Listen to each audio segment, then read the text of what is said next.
In 1999, police opened the vault of an abandoned bank in Snowtown, South Australia, expecting to inspect a neglected building.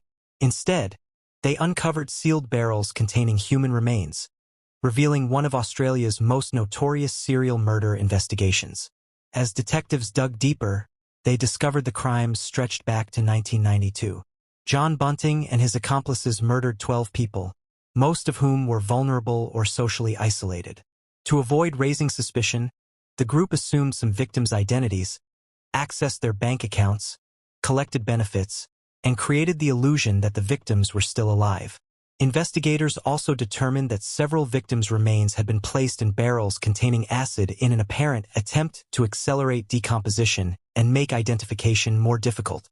Despite these efforts, forensic specialists were able to identify many of the victims through extensive examination and investigation. Autopsies revealed evidence of blunt force injuries, ligature strangulation, and sharp force trauma.